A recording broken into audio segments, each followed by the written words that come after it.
Okay.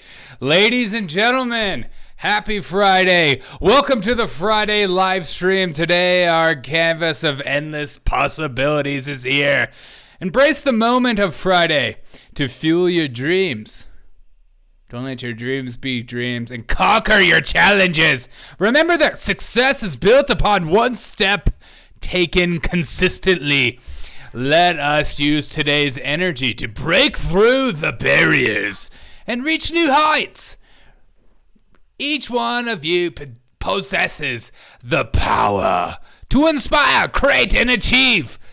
So let's march forward in an unwavering determination and the spirit that knows no bounds. This is your moment to shine, to make the Friday the stepping stone to an extraordinary future. Let's go out and make it happen. Welcome to the revolution.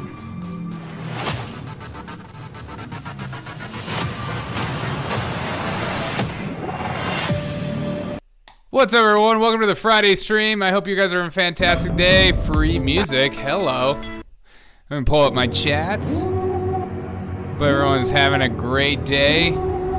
It's a relaxing stream. Haven't really told anyone. Happy Friday, Willie. I appreciate you, my dude.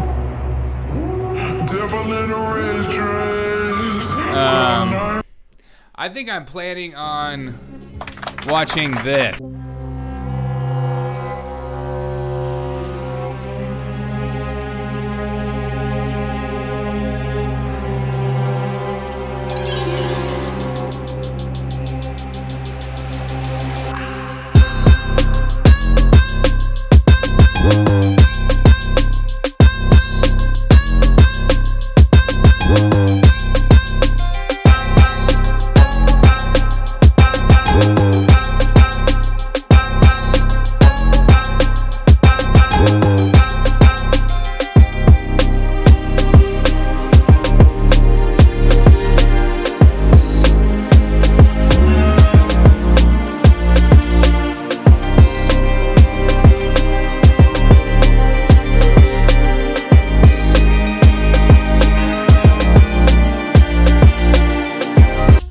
Kind of excited to see what happens, what goes on with him in the future, to be honest.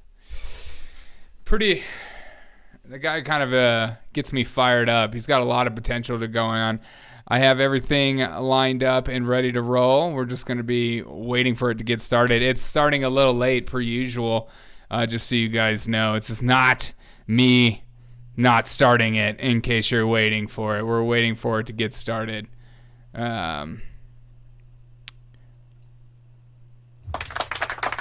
Just waiting for the town hall. Waiting. Cruising for a bruising. Do you think, I don't think he'll be a VP, but he could if he wanted to. Honestly. If I was Donald Trump, I would do everything in my power to be trying to persuade this guy to be a VP. I mean, I just can't imagine him and Kamala Harris debating on stage. Just getting shellacked after shellacked. Haven't been live on a Friday in a minute. He looks like he's hitting it hard. Well, he's doing all the right stuff, you know. He's going on podcasts. Why, more candidates don't do that? I don't know. Dang, you're gonna go pirate the stream and not even a subscriber of the channel. I'm a subscriber of the channel. Subscribed. No pirating. I'm just doing what all the biggest creators do. They just yoink people's streams. It's live on YouTube. How you doing today, Wes? How you feeling today? Oh, DeMarcus. Continue. Trim. Okay. Just waiting for it to get started. Just waiting.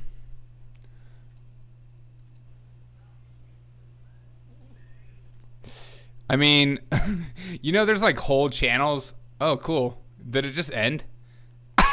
God. Okay.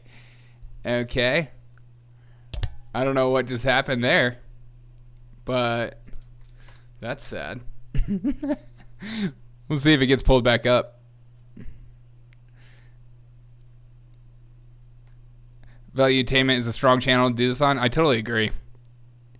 I mean, they must be putting tons of money in marketing and ads, because they just came out of nowhere to me, and I just see them everywhere now. Let's see if they are. No, I don't see it on here. All right, waiting for it to get started, but now it's gone. I wonder if it's gonna be on Rumble. I'm good today, and yourself? Dude, I'm good, man. It's Friday. I'm feeling good. Hanging out, chilling. Sometimes it feels nice to not have to be insane on here and just relax and have a good time and just party it up. Okay. Huh. They just got rid of the podcast. I started hearing them when Larry Elder was running mostly California news. Yeah, me too. Oh, I don't know where. I don't know why I just said me too. I don't know when I first heard of them. It wasn't very long ago. I just feel like they just kind of came out of nowhere. Where'd it go? What is going on, dude? I wonder if Vivek is live streaming it. Friday, are you going to let your freak flag fly tonight? Always, man. Let the freak flag fly. I don't know what happened to the freaking video, though. They just left. I'm checking Vivek's. Live stream soup again, 24. Okay, I don't. Weird. I'm going to pull up both of these. What are you guys up to today? Do you guys have to work today? Is anybody working? What do you guys do on Friday? Hashtag me too. What do you do on Friday, Wes? Anything fun? Okay, I don't know what the hell happened to their live stream. It's just gone. I was like really excited. I mean, we could watch. I was gonna watch Pac-Man's interview with Vivek too, while we wait, I guess. Big brother. I'm a bum. Hey, you're not a bum. You're here. You're making your life better by coming in and being a part of this. You're no bum. If you're a bum, I'm a bum. Okay, I'm just going to keep refreshing this. Their live stream just went. They had like 2... Weird. I mean, nothing was happening. They were like 15 minutes late. Okay. Let's see if mine even pops up. I will find it, by the way. Okay, they just popped another one up. Why do they... Okay. Whoever's running their account is interesting. Oh, wait, no, this is from earlier.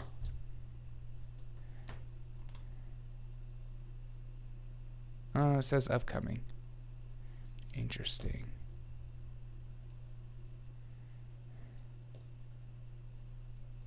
I don't know. Retired? You're retired? That's awesome, dude. What is retirement like? Is it boring? Is it fun?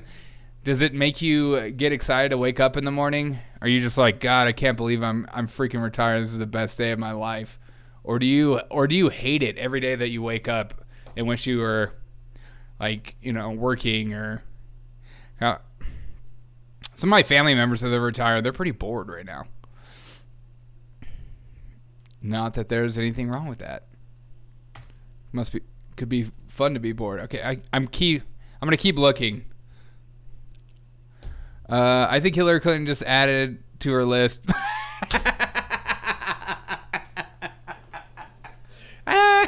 Rip PBD and Vivek. At least they have a good chefs up there. David, that's genius. yeah, that Hillary Clinton list thing. That was so funny. Oh, God. That's the kind of stuff like dreams are made of right there. This is what dreams are made of. You're grateful? Dude, that's awesome. I love that, Willie. Stay grateful, my friend. Okay, I just popped another one up. See if it pops up. Is it working?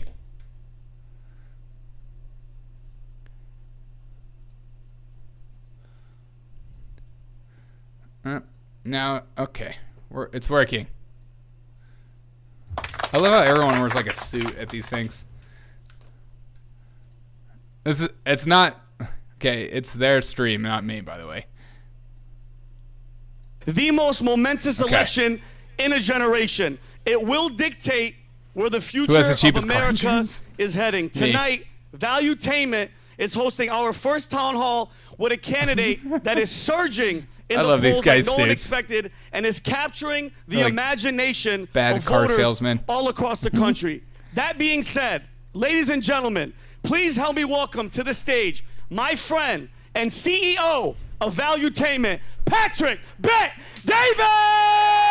Beep, beep, beep, beep.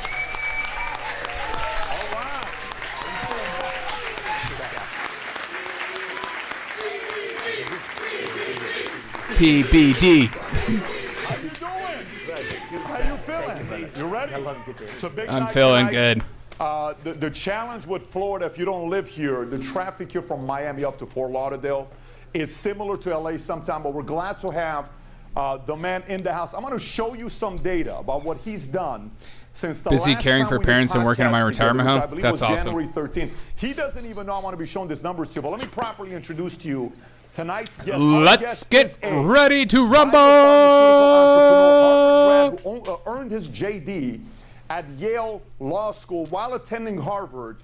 He was an intern at Goldman Sachs. In 2014, he founded the pharmaceutical company Roivant Sciences, a company created to purchase patents from larger pharmaceutical companies. I'm ready to rebel. We'll be talking about tonight for drugs that had not yet been successfully developed and bring them to the market. In 2022, he co-founded Strive Asset Management, an investment firm that opposes ESG. Some of you are aware of ESG. You're not happy about ESG. He co-founded that company just to strictly fight against it. He's written 3 books: Woke Inc., Nations of Victim, Capitalist Punishment, and he sounds like me reading. Twitter numbers. I can't wait for you to see the Twitter numbers. Mind-boggling when you see these Twitter numbers. According to every single poll, he went need to get a suit like that. knowing who he was a year ago. If I ask you a year ago, who is Vivek Ramaswamy, you would say, I have no clue. The only people you who got little numbers.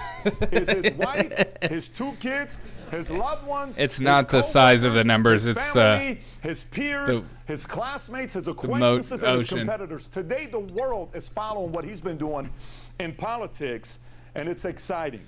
He's one of the 6 Republican presidential candidates who's qualified for the first Republican primary debate by meeting the polling and donor threshold established by the Republican National Committee. Guys, if you don't mind smashing a like on the video.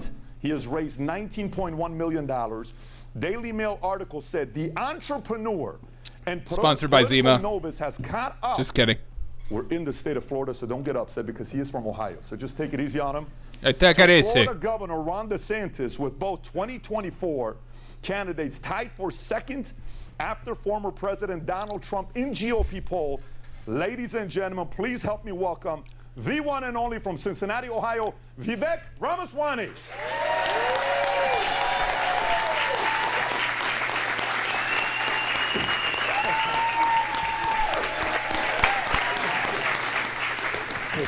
Excited to have you. You know, I want the audience to hear from you first, but before they do, this is really smart doing this, by the way. This town hall. Data guys, businessman. You know we like data, right?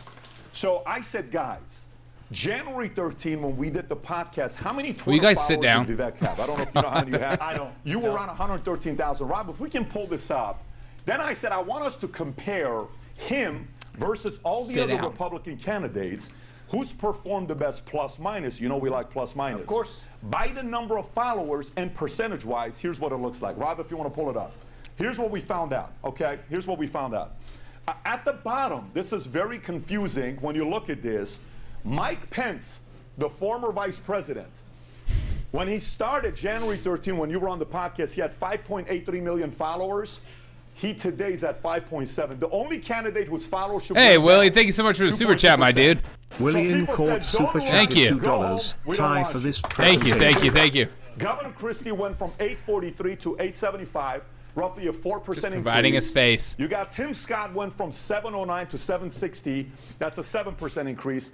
Nikki Haley went from 849 followers to 939, 10% increase. You got Governor DeSantis. We wanted to make sure we get both of his accounts. His governor account went up 15%. His personal account went up 31%. You got Tim Scott's personal account that he created went up 180%. But you went from 174,000 followers to 857, 392%. He's doing it. Of followership. And by the way, the reason why I'm showing this is because this doesn't happen accidentally. I see you all over the place, sitting down talking to people who like you, people who don't like you, yet you're respectful, you're confident, you're poised. There's something America loves about you. Before we go through my questions, would you mind taking a minute or two, share with the audience what's on your mind? You're on the trail right now, so we're all curious to know what you're thinking about. Just take a couple minutes and share with the audience what you're thinking. How uncomfortable those chairs they First of all, chose. good to be with you guys here tonight. And I tell you, you guys got here early. I love you guys. I love the energy in this room tonight. So the last few days, I'm going to tell you a funny story. You bring it up on Twitter. I'll tell you something I saw on Twitter yesterday. So we were in Nashville, we were in Ohio, we were in Washington, D.C., New Hampshire. Now we're here within 5 days. There was this trend thing happening on Twitter where people are saying that there's actually a clone, so making it all these events. I wanted to prove, I know we had traffic today, but tonight he's got a clone. There's no clone, so I'm dispelling that conspiracy theory. We actually just got here because of a little bit late traffic coming from Miami. I'm grateful for all your patience. I'll tell you a bit about me. My parents came to this country 40 years ago with literally no money. I've gone on to found multi-billion-dollar companies. I did it while getting married, raising our 2 sons. That's the American dream.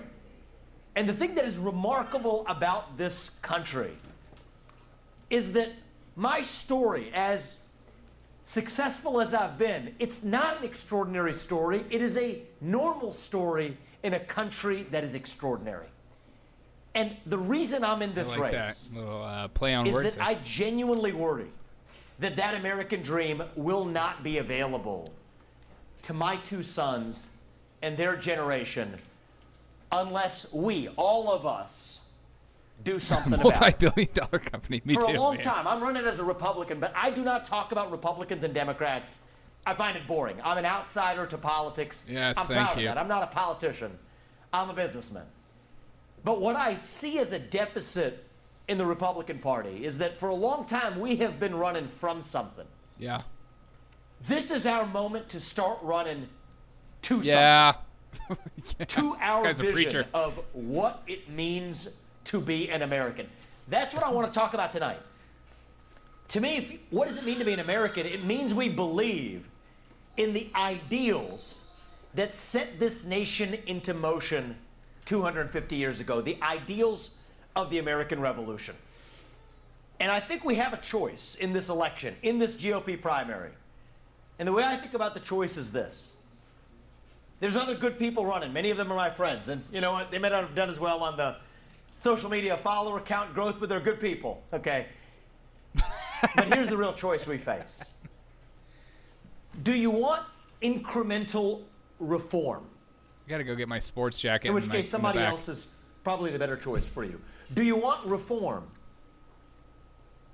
Or do you want revolution? I stand on the side of the American Revolution. Oh my God, he's calling for January 6th again.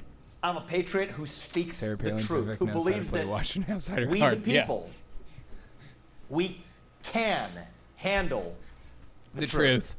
We don't need a government that lies to us. Sometimes the truths are hard, but we can handle the truth. That's the moment we're in. That's what this campaign is all about. Okay, I am going to get my That's what we're going to do tonight. And so to be honest with you, I would rather speak the truth at every step and lose some election than to play some political snakes and ladders, poll-tested slogans, figure out how to win. No, I don't want to win that way. We will speak the truth. By the end of this election, if I'm doing my job, everybody in this country will know who I am and what I stand for. And if that's not what they want, then I'm not going to be the next president, and I'm fine with that. I'll be at peace with that. But so far, what we're seeing is that does seem to be the winning political strategy, and we're going to stick to it. So that's what we're going to do tonight. We're going to have an open conversation. Wear a baby face. No filters. Nothing's been pre-screened. I certainly hope not. I want everybody taking off their filters. If you were to set it in private at home in the dinner table, say it in public tonight. And that's what I'm going to kick off my opening with and closing this off is, you want to know how well we're doing as a country? Here's your measure. It is the percentage of people who feel free to say what they actually think in public. All right, so if you're going to say it at home in the dinner table, take off the shackles, say it out in the open tonight. We might not agree on everything, that's okay, but we are going to agree that we're going to speak it out in the open. That is how we'll revive our country. Yeah. Patrick shares that in common. That's why I'm here tonight. Derek shares that in common. Let's have some fun. Fantastic. Yeah. My man. So, maybe just drop the N-bomb right there. Come on. Just so everybody knows, he has no idea what questions I have here. The format's going to be in the following way. Twitter, if you're watching this, on YouTube, if you're watching this, if you go on Twitter and post a question, you may have with hashtag #VTTownhall. Our team is watching the question. We're going to go to a couple questions on Twitter, as well as some of the guests will be asking you in a minute to go over there to the. If I call your name, go to the mic over there, pose your question to the candidate. Just and we'll go from there. You know, high-class stuff with me. A few things. You know, first things first, I want to go through a couple things that is a bit of controversy when you're asking everybody. It's coming out. You know, you're being asked these questions recently. This one here, on August 1st, Fox News reported that you settled a lawsuit with the World Economic Forum after they failed to remove your name from its 2021 list of young global leaders, even though you declined the nomination. MAGA supporters that hate Vivek. Why did your name continue to appear on World Economic Forum Young Global Leaders list? And what are your ties to the organization, if any? Good question, right out of the gate. Ties to the organization or not. My only link was actually being the chief critic of their agenda. So everybody in this room might not even know what we're talking about. There's an organization called the World Economic Forum. They stand for a vision of the world called the Great Reset. What is the Great Reset? It's a different vision of how we're all supposed to live. It says that we have to dissolve the boundaries between the public sector and the private sector, between governments and companies, between nations, to be able to now work towards what they call the global common good. I'm against this. I am a citizen, not of some global citizen. I am a citizen of this nation, the United States of America. I'm proud of that. That is true. That means something to me. Very sober. And on this side of the pond in 1776, we said that we, the people, determine how we sort out our differences, where every person's voice and vote counts equally. In the old world Europe, it was the other way. It had to be a small group of elites in the back of palace halls in old England that decided what was right for the rest of society at large. In this country, we said no to that vision. We, the people, decide our own destiny as citizens of a nation. So that old world view, though, it started to rear its head again in recent years in the form of this World Economic Forum. They hold a meeting every year in Davos. Klaus Schwab is the person who leads it. It's basically a view that says the citizens cannot be trusted on questions like climate change or racial injustice. It has to be settled by a class of global elites, including large billionaires. It's part of why they decided to name a lot of young billionaires. Mark Zuckerberg, Elon Musk, others have been named on their list. So a funny thing happens. I wrote my first book, Woke Inc. It was a criticism of this agenda. Every one of my books has, especially Capitalist Punishment, has gone into detail exposing some of the corruption in this worldview. I went on to start a company, Strive, to push against the ESG agenda. That's the manifestation of the Great Reset in our capital markets. And then a curious thing happens. A guy who's affiliated with the World Economic Forum reaches out and says, hey, we're going to give you an award. You're going to be named on our list of young global leaders with all this long list of billionaires. And Ibram Kendi was going to be on that list. And this is a guy I've been very critical of. So I said, no, I don't think this is going to be a good fit. Because he's a racist. I disagree with you all. If you want to have a debate, I'll debate anybody. But I'm not a good fit for your list. I declined the award. A few months later, my name shows up on the list anyway. It's interesting. I get a bunch of text messages from people. Congratulations. So I'm a little confused. So I said, wait a minute. I told you guys not to add me to this list. They said, oh, sorry, we'll take it off. Years later, it keeps popping up, a couple of years later, and So the people start asking, wait, why is your name on this list? So, you know what I did? Fair. I don't believe in standing by, and there are other good allies like Glenn Beck, Elon Musk, others who have also been opponents of their agenda who have been named. But I believe in taking action. I believe in accountability. So I sued him. I sued him in court, and I'll tell you a little bit later on a lawsuit that I filed just earlier this week against the Department of Justice. I don't believe in just being a passive bystander. I believe in accountability. So I sued him, and we got everything that we demanded, including, most importantly, a commitment that this organization would never again defang or try to undermine its opponents by ensnaring them on their own lists. And so I'm happy to say that we're not going to let anybody else off the hook. If Klaus Schwab tried to put me on his list, he ended up on my list, and that's how we roll. And snap. He's got put on my list, dude. As of today, I believe you're 37 years old. You're going to be 38 on Wednesday, I believe, right? Yeah, you know better than I. Yeah, it's your birthday coming up. August 9th, your birthday's coming up. So as a 38-year-old, if you become the president, I mean, that's the youngest president we'll ever have in the history of America. Currently, the president, Biden's 80, President Trump is 77. And what would it mean for your country? What do you think would mean to America for us to have a president that's 38, maybe next year be 39 years old? Why do you think there's that enthusiasm to want to get somebody that age as a president? So here's what I will say. I'm the youngest person ever to run for U.S. president in a major party. Here's what I'll say is going on in the country. I think I understand my generation. I'm a millennial. This standing. People younger than me, Gen Z. What's going on? We are hungry for a cause. That's what's going on. We are starved for purpose and meaning and identity. At a time in our national history, a moment when the things that used to fill that void, faith, patriotism, hard work, family, these things have disappeared. And that leaves a black hole, a moral vacuum in its wake. And when you have a black hole that runs that deep, that is when the poison fills the void. It almost doesn't matter what the poison is, actually.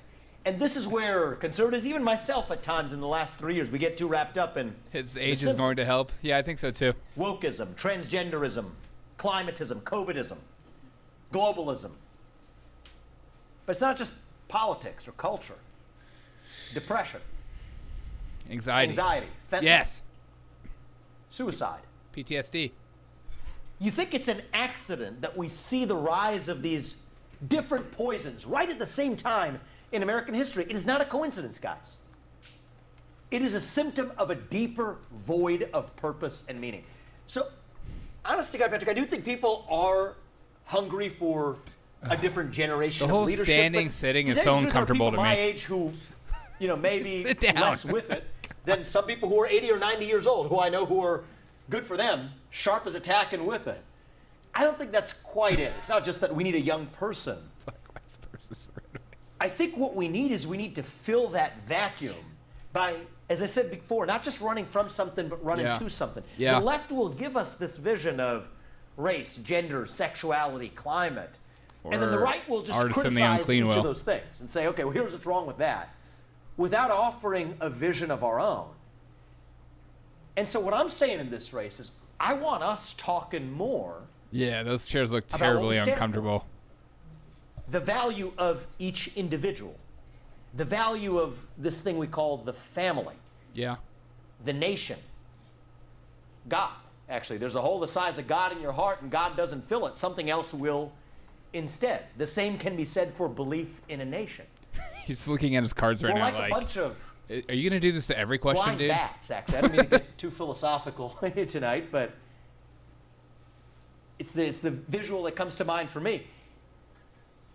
We human beings, we're like blind bats. We're lost in a cave. A bat can't see where it is. It sends out sonar signals that bounce back and says, this is where I am. Well, we human beings, we do the same thing. We send out a signal. It bounces off of my family, the two parents who brought me into this world. That's true. That's real.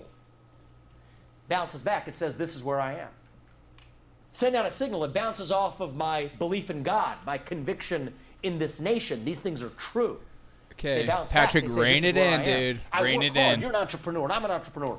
We work hard. We create something in the world that is real, that is true. I am proud of that. That is real. That comes back. It says, this is where I am. Well, what happens when those things each disappear? We send out these signals. Tag is not sharp anymore after 60. And then nothing comes back. Right? We're lost in that wilderness. And so I think that's what young people are hungry for. And we've told them for a long time. I'll be honest. I think most people are hungry for like 2-sentence answers. Social justice sprinkles on the side and make yourself feel good. And that works for a little bit. But you can't really satisfy a moral hunger with fast food. All politicians are on Adderall, and they're all. I think right now we're in a place where that have like 5 Zins in their mouth at the same time. People are hungry for the real thing, whatever that is.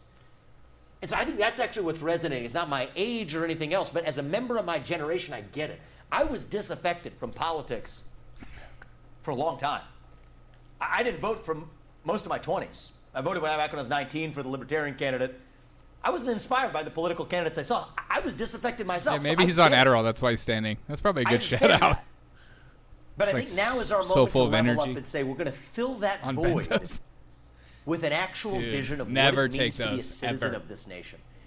And if we can do a good job, I'm doing my best in this race. If we can do a good job of offering a clear vision for young people, for all people across this country, is putting me to sleep. I think me too, man. Effect. I think that's what I'm saying. Like, sit down, answer the question. You're becoming too much of a politician right now. That's truly where I think we are, and I'm actually genuinely optimistic that we're not. Talk as long as you let them. That's what I'm saying. Exactly. Patrick's got to rein it in. I think we are. I'd be like, still, you're not, as hard as it what might are be you to talking believe, about right now, dude? In our ascent, actually. In the early stages of our ascent. Maybe I'm not the only young one, maybe. Maybe our nation is itself a little young, actually. Wow. Going through our own version of adolescence. Figuring out who we're really going to be when we grow up. And then it makes sense. Because when you go through adolescence, it's good. You go through that identity crisis. Good point. You go through that self-doubt. That's where we are, but I think we're going to get to our adulthood on the other side of it. And I'm in this to play my small part to help lead us there. So that's kind of how I think about it. I appreciate that. So let's just say you're on stage and you remember the question was age. I totally forgot. The moment with President Reagan when he's debating and he says, I do not want to make this debate about the lack of experience my opponent possesses, right? Okay, so let's just visualize. President Trump's already announced he's not going to do the first debate, right? He's just not going to do it. He's going to let everybody else. Knowing him, he may. Matter of fact, you think he's going to show up or not? I have no idea. Okay. I'm cool either way. So let's just say he doesn't show up. And he's saying everybody competes to be possibly my VP. That's kind of how you put it. But let's just say you're on stage with them. Not the first one, second, third one. Say you're on stage. And he looks at the camera and says, listen, do you really think America's ready for a 38-year-old young guy, half my age, the amount of experience I've had, the people I've sat down with? This guy's great. He's phenomenal. He can play a role on my cabinet. He's going to say that. But you are way too young to be the president. Do you think America today prefers somebody in their mid to late 70s or somebody in their late 30s? 90s or above. I think the country is ready for a new generation of leadership. I've got fresh legs, right? I'm ready. I'm excited for this. I mean, I hope my best days in life are still yet ahead of me. I mean, for me, November 2024, that's age not question, the destination. That is the start line. The destination of the presidency is January 2033 when I leave office. Sitting. My older son won't even be in high school yet. I think it might take somebody whose best days are still ahead of him. I hope they are, God willing, to see a country whose best days are ahead of itself as a nation. And that's how I genuinely see it.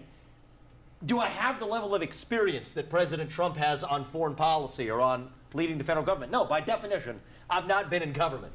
But one of the things I might say is, I actually think I am in some ways closer to Trump in 2015 golf clap. than Trump today is to Trump in 2015, actually. Wow. You know, 8 years from now, I might be tired, jaded, cynical, have a few extra pounds, and a little gray thrown through my hair if I have any hair left. Eating McDonald's. You know, we're human beings, right? You go in to drain the swamp drains part of you. And I bear no illusions that this is going to be some honky-dory job. No, this is going to take something out of me. It would out of every person who's been through it, and I get that.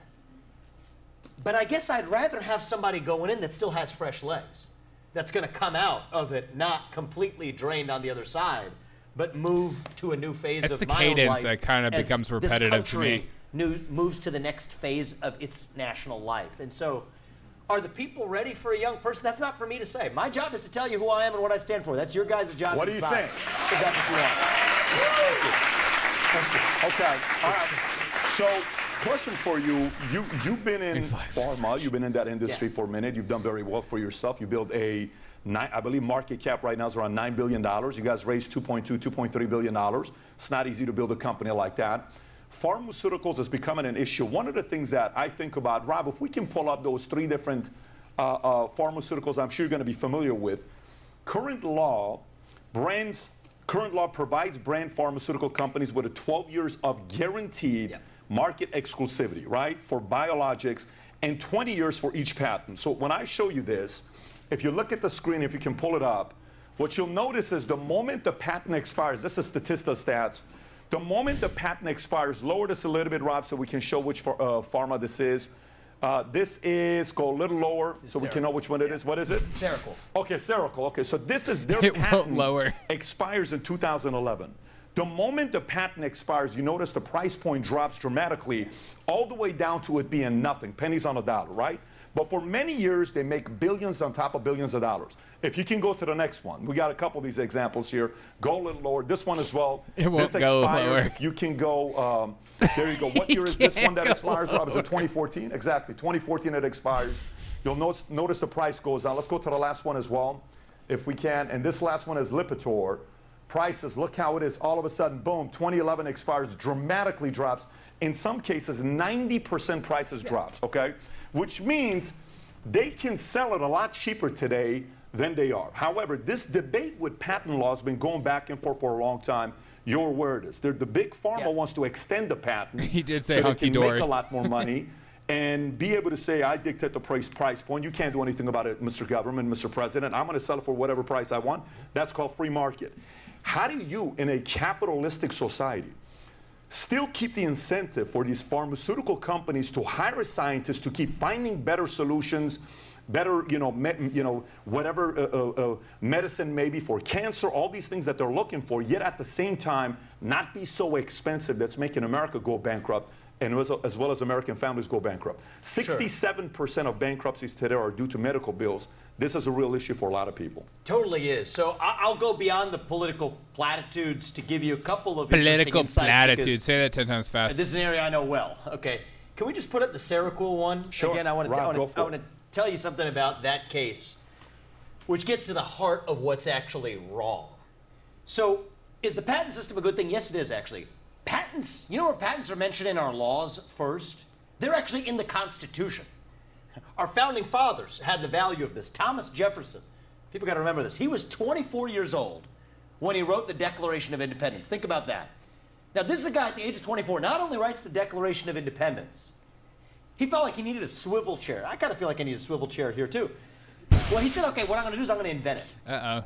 So he just invented the swivel chair. The swivel chair that we sit on today was invented by Thomas Jefferson at the age of 24 while he was writing the Declaration of Independence. So these guys valued creativity. I mean, something was in the water back then.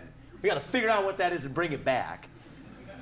And so they valued innovation, and they said that that's a property right. And I think that that's good. I think we got to be careful not to say we want to reject something that's been part of our founding culture of the pursuit of excellence and innovation in this country.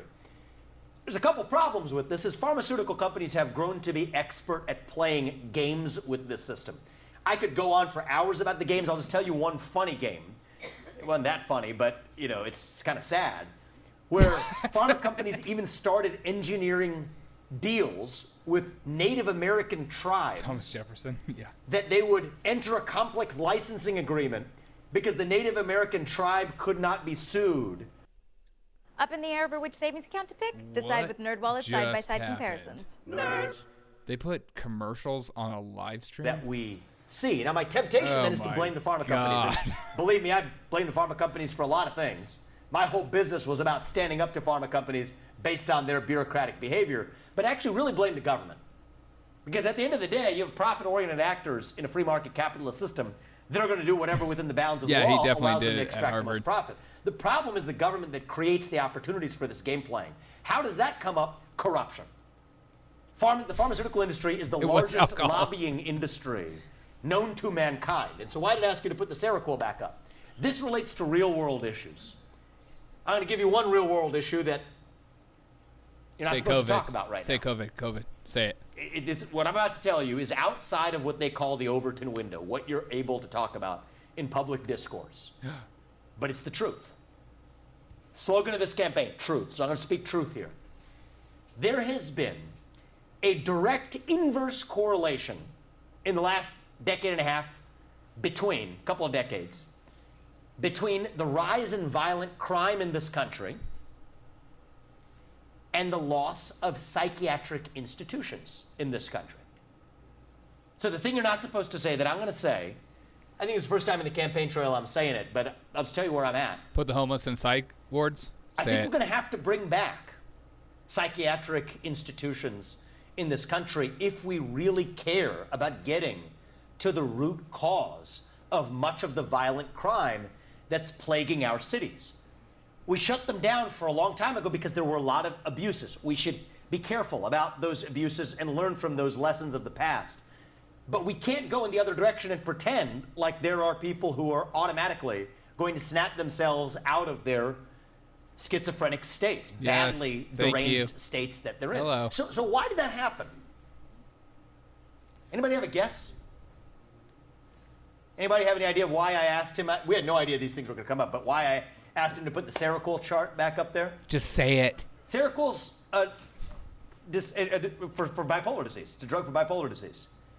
Guess who lobbied the federal government in favor of the closure of psychiatric institutions? Oh, God, that's so gross. The pharmaceutical industry.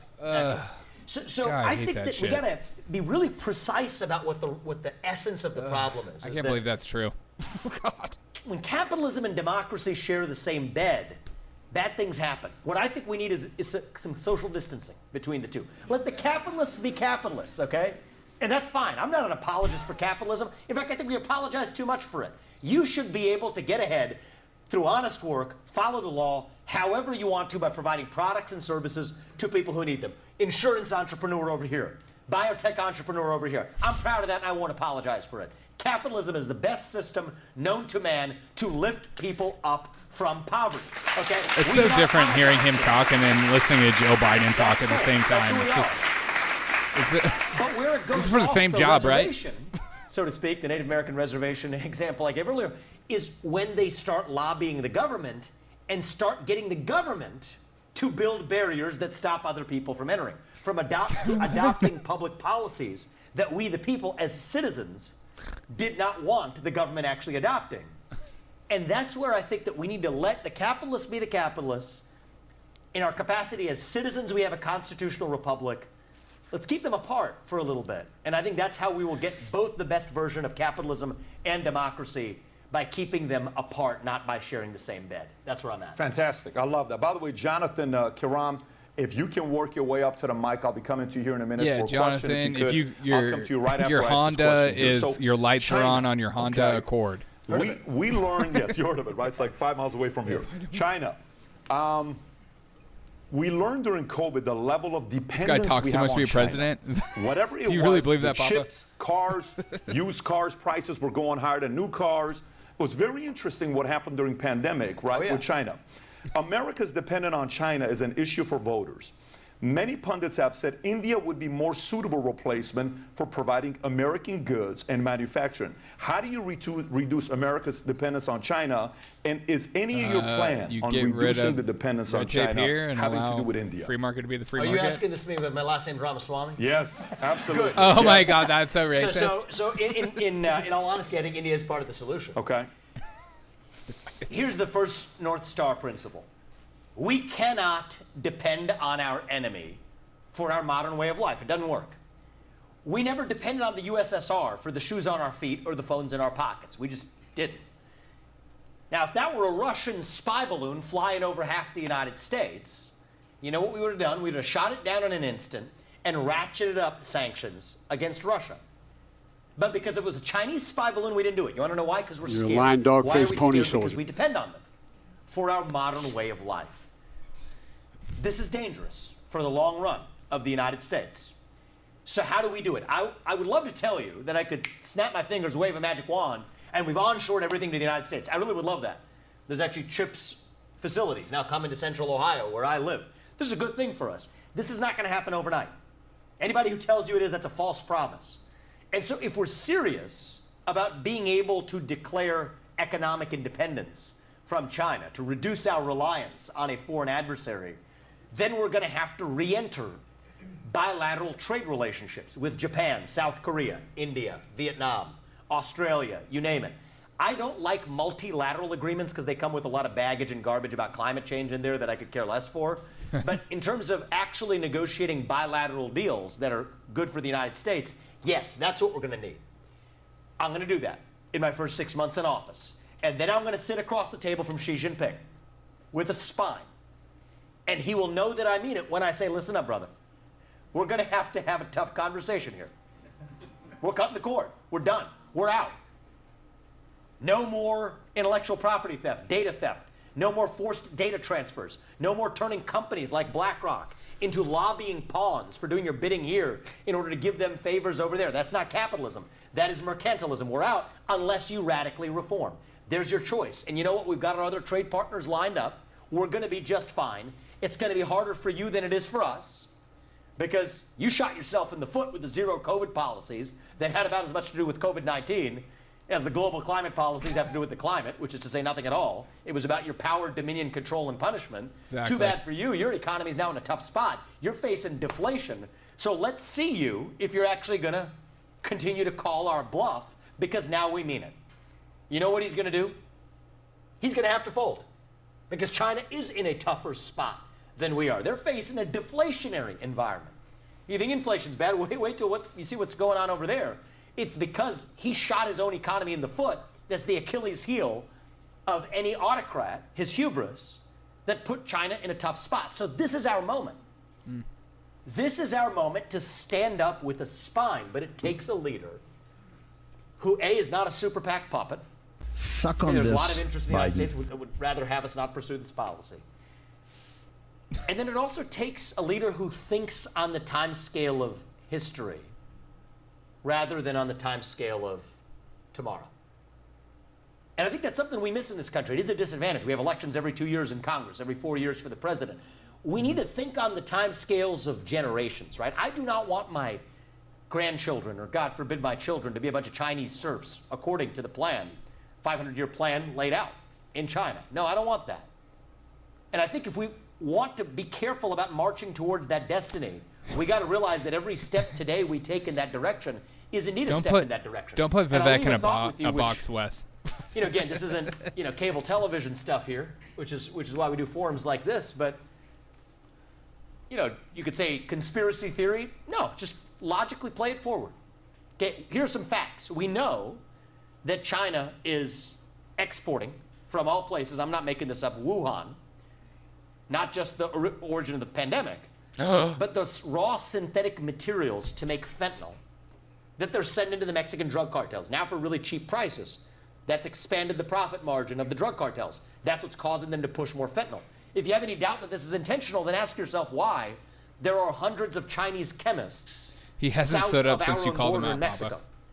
Right, it's a one-sided opium war, killing 200 Americans per day, dying of fentanyl crossing our southern border. 50 times the number of people who died on 9/11 are going to die this year from fentanyl crossing our southern border. And much of that isn't even just fentanyl, it's Percocet or other pills that young kids are getting on Snapchat. They don't even think they're taking fentanyl, but it's laced with fentanyl. That's true. That's how they get it. So it's not an overdose, it's poisoning. So now, bring that back to pharmaceuticals. World record for talking without breathing. Let's tie both of our last two questions together. If China's responsible for 70-80% of our small molecule supply chain, and they're intentionally going to put it in illegal Percocet, lace it with a little bit of fentanyl, killing tens of thousands of Americans per year. Well, you just wait till the moment they do it with our legal pharmaceutical supply chain. coming from over there as well. And that sounds about as ridiculous as a bioterrorism lab engineering a virus that did not exist in nature that goes on to cause a global pandemic, doesn't it? And so I think we got to be prepared. We cannot wait till it happens. We have to see what is coming. They zoomed in on the Asian guy. Anyway, let me ask you this on this topic. Two follow-up questions on this. You talk about, when you sit down with Xi, you're going to tell Xi, here's what you do no matter what, or else, or Putin, when I, sit with Putin, here's what's going to... These are some heavyweight people to sit with where you have to be firm yet confident to deliver and make sure they know that you're being serious about your, whatever declaration it is you're giving to them. Who are some of the biggest heavyweights you have ever sat with that you've had to negotiate deals with? And in the business of coming up, can you name some intimidating conversations you've had to build a $9 billion company that you built? Patrick Bet-David scheduling this town hall. That was pretty. That was a big, heavy guy. No, I mean, look. I mean, I've sat across the table from MBS. Who's this guy? I've been to the palace downstairs in Saudi Arabia. He's a guy my age. Talk about too young. I don't agree with a lot of what he's doing, but say what you will, he's a young guy who's taken the reins and taken the nation in a direction with a clear vision. I was sat across the table from many of the wealthiest people in the world. These aren't guys who got to where they are by playing soft. Question. And I didn't get to where I am by playing soft either. So I'm ready for the challenge. I think that these guys, Xi Jinping, Vladimir Putin, like some of the older guys in both parties on our side of the pond, they're off the top of their game. I think their best days are behind them. You think so? I think so. Absolutely. I think so. I think there's some insecurities there. What makes you say that? Well, I mean, Putin is not well. I mean, Xi Jinping is now the different guy than he was. I mean, this was a guy who had, people who rise. I mean, you don't get to that position without having some kind of chip on your shoulder, right? I don't know how much, most Americans don't know a lot about his story. I was curious about it. You got to know the man you're going to face off with. So I was actually an exchange student in China. I've been watching this man's rise for a long time. His father was actually exploited by Mao Zedong. Right? He was an official in the government, but what Mao Zedong did is he unleashed the cultural revolution of young people in China that went after the old guard in the Communist Party. So his dad was abused, and Xi Jinping was taken out with him, and there were instances where he's on a stage, had to wear an embarrassing tin hat, and have kids throw things at him. I mean, this is some psychologically scarring stuff, some weird happenings in a kid's upbringing. And then now you see the guy wearing the Mao Zedong suit, right? He's trying to imitate the guy who actually humiliated and in some ways medically harmed his father, put him through a psychologically torturous youth. There's some psychologically twisted stuff going on there, but there are also some deep-seated insecurities, right? His ego is his main enemy. He was willing to put himself in a weaker position in substance. He has no idea what he's talking about. To just hold on to that unprecedented third term of power. Watch what happened with Hu Jintao in that meeting where he took over that unprecedented third term. He had Hu Jintao literally, you remember this video? Literally uncomfortably lifted out of his seat. And so, yeah, do I understand the people I'm facing off with? Yes, I do. Are they weak? Yes, they are. And I think the difference with me is, look, I'm an open book. I got nothing to hide. We started this campaign. What do we do? Everybody's always about playing the game, especially wealthy people running for president. How are you going to delay and game the tax returns? We just put them out in the first few weeks in the campaign. Open book. Have at it. They're causing headaches for me. People ask the New York Times, ask this question or that question. Fine. We answered it. You got nothing to hide.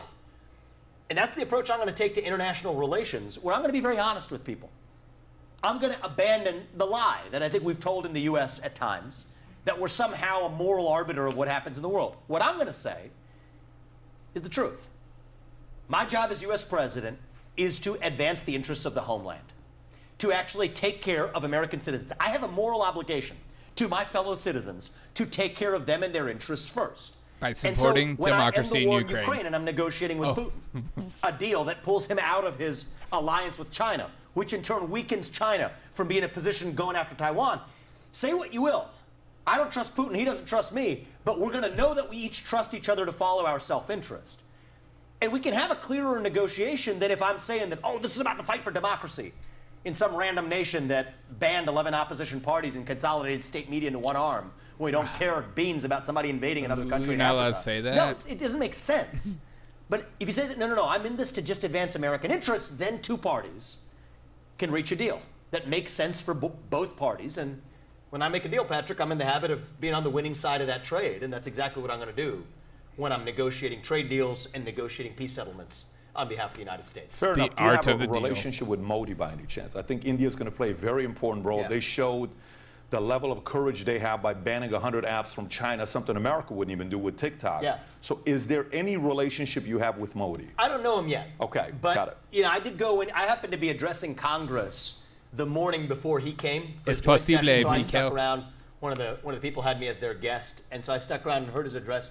I've been impressed by him as a leader. At the same time, I think that India is going to have to step it up a little bit. They haven't really met the full level of military commitments that I'd like to see. A little waffly on the trade relationship, and you know, understandably, the U.S. has also been a little bit less reliable than necessary, so I want to shore that up. If you want to think about a conflict situation with Taiwan, what people forget is the Indian Ocean is where the Middle Eastern oil supplies run through to get to China. And so if India is actually a reliable partner, that is a further deterrent to Xi man's Jinping hat.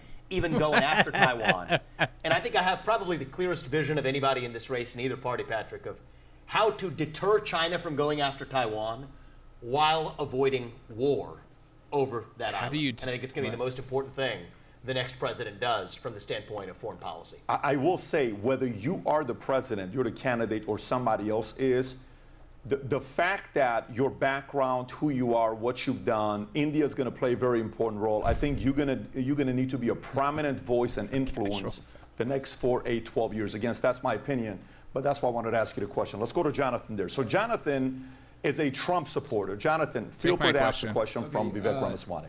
Well, I'm a Vivek supporter, and I believe you're the best candidate for the nomination, although I think you have a huge uphill battle against Trump's diehard supporters.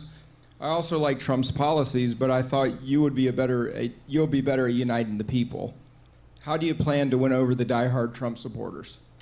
Well, it starts by being helpful that I was one, and in many ways, I stand by it. But I'll tell you this, the America First agenda, and I think most of the diehard Trump supporters are really diehard America supporters. America First does not belong to one man. It does not belong to Trump. Wow. It doesn't belong to me. It belongs to you, the people of this country. So the question you have to ask is, this movement belongs to we the people. It's bigger than any of us.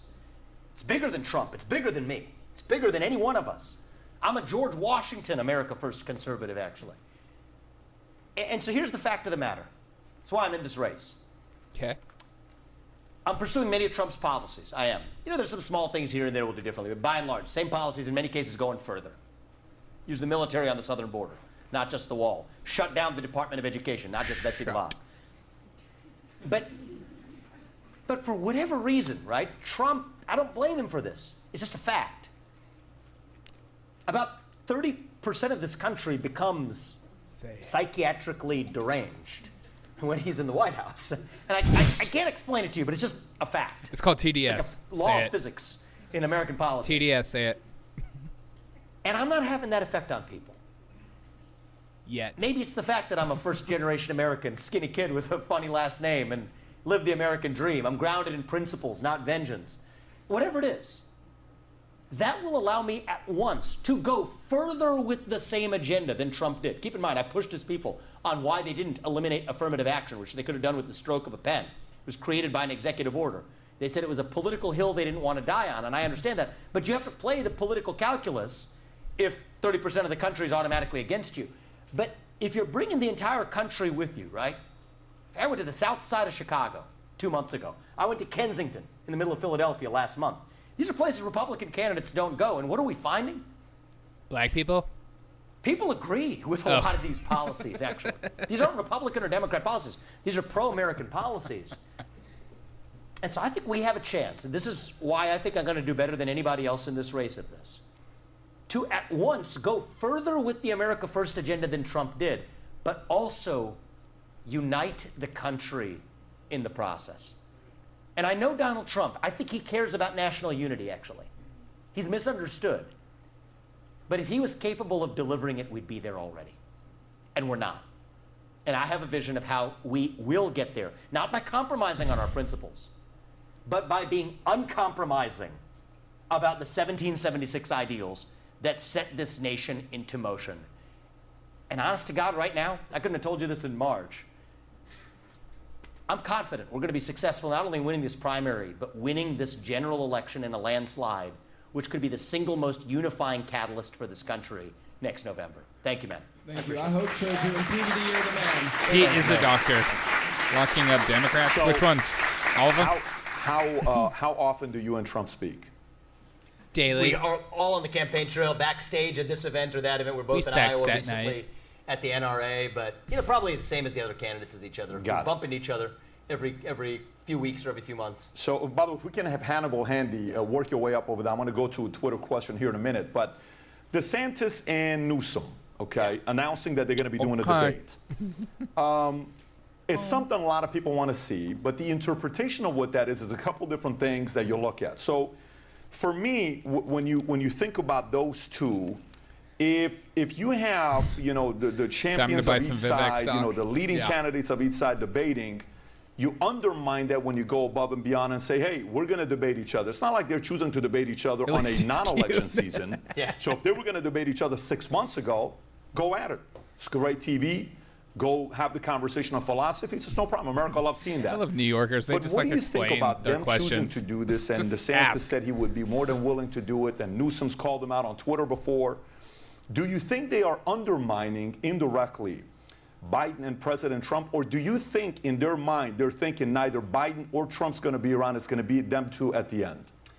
No, I think it's none of the above. I mean, I'm proud of Ron. He's now willing to engage with people who disagree with him. He, at the start of the campaign, certainly said he wasn't going to talk to NBC News. And I understand why. I mean, NBC News isn't very fair to me either. I'm proud of little Ronnie. My philosophy is we talk to everybody. Agree, disagree, far left, far right, non-right, doesn't matter. I'm not running to lead a political party. I'm running to lead a nation. And I've called on the other candidates in the Republican Party to do the same thing, frankly. I think that's going to make us as a country stronger. So I'm proud of Ron for, I would say, evolving a little bit, being open to talk to people on the other side who disagree with him. I think Gavin Newsom's looking for attention because he's waiting in the wings to be the nominee. No, because he's always looking for attention. I'll go on record saying this. I expect to be the nominee for our party. I do not believe that they will let Joe Biden run in that case. The contrast is going to be too stark in too many ways. It will dispel their narrative. And so either they're going to get him to step aside, or if he refuses to do it, that's when the documents case comes out against Biden. That's when the Hunter Biden ratchets up. That's what's going to happen, is the reality. It's not. The biggest myth in American politics is this idea that the people we elect to run the government are the ones who actually run the government. They're not. Biden is a puppet.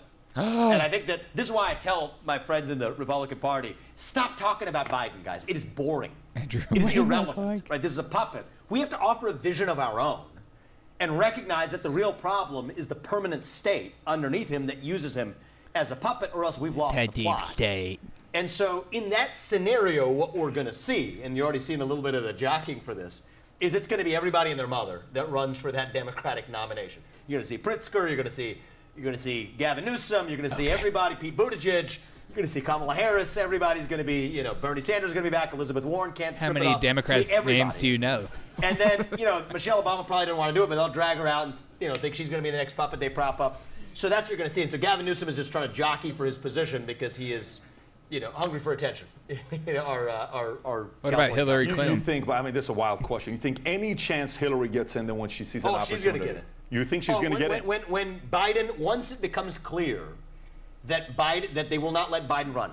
So they're thinking Trump's the nominee, they're going to keep one bribe away from a stroke. But once it becomes clear that I believe I'm going to be the nominee, it is going to be a free-for-all on the Democratic side. And you believe me, Hillary Clinton, she knows she's not going to get that many more bites at the apple. She is going to seize this bite at that apple. So that's absolutely going to happen. That should be entertaining. Yeah. Okay. A Disney go for it. Question. Evil person reference? Hannibal, if you can get a little closer to the mic. Put your mouth on it. After listening to many of your interviews and speeches, as well as reading your 3 books, I think we can agree that people on Wall Street, in politics, and inside intelligence agencies have blatantly broken the law. Removing them from positions of power, restructuring the executive branch and administrative state would be a significant step in the right direction. My question is, how are you going to convince voters that you will hold these criminals accountable for their actions If there's no accountability, the same people will continue to attack America from a different angle. I appreciate that, Hannibal. So I agree with you that I want to move forward as a country, but we cannot move forward until we have settled the open wounds of the past. Otherwise, they're just going to keep cropping up in dangerous and ugly ways. So I'll just give you some examples of how I'm going to sew those wounds over so that we can move forward as a country. Okay, reparations. So first of all, we need to restore the idea of, I alluded to this in the beginning, government that tells the truth to its citizens. Who lied about the origin of the COVID-19 Things that'll never happen for 500, Alex? Who lied about what we knew about vaccines and the risks associated with myocarditis and the mandates and school lockdowns? Who understood the extent of pervasive government technology company relationships to be able to do through the back door what the government could not do through the front door? Who actually understood the systematic truth but suppression of a Hunter Biden corruption story on the eve of a presidential election? That you had your social media accounts locked if you dared even send in a direct message? Who wants to know the truth about January 6th? I'd like to know exactly how many federal agents were on site that day. I'm not saying it's one conclusion or another. Just give me the facts. Who wants to know the truth about where I was earlier this week? The Nashville Shooters Manifesto. My view is, tell us the truth. What I see in the government today, it's like the Jack Nicholson character in A Few Good Men, right? He said, you can't handle the truth. You need me on that wall. No, we don't need you on that wall. And yes, we can handle the truth. Come on. And the people who have systematically lied and broke the law while doing it, who used our money to do through the back door, fund taxpayer-funded research in Wuhan, China, for a form of research that was banned here in the United States, that's criminal. And that deserves full accountability. I'll tell you another issue, which we're tussling about right now. It's going to be a tough one to sort through. Election integrity. Okay?